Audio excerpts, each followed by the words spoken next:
Hey everyone, welcome back to our channel where we break down tricky home appliance problems in a simple, straightforward way.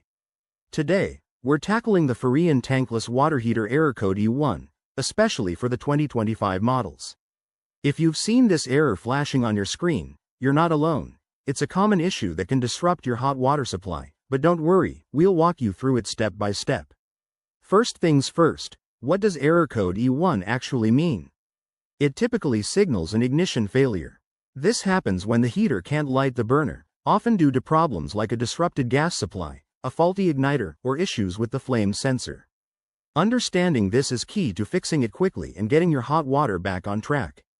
Let's dive into the possible causes. One major culprit is a gas supply interruption. Maybe a valve is closed or there's low pressure. Another is a worn-out igniter, which might need cleaning or replacement.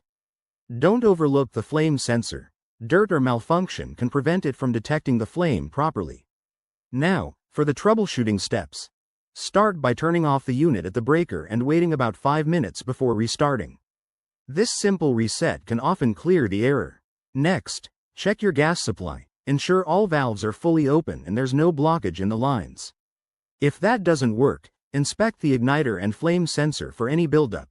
Use a soft brush to clean them carefully. Always prioritize safety. Wear protective gloves, and if you're dealing with gas, make sure the area is well ventilated. If these steps don't resolve the issue, it might be time to consult your user manual or call a certified technician, as there could be underlying electrical problems.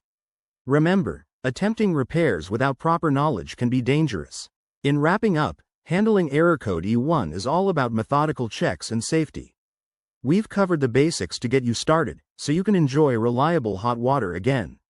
If this helped, give us a thumbs up, subscribe for more DIY tips, and let us know in the comments if you have other appliance questions. Thanks for watching, stay safe and see you next time.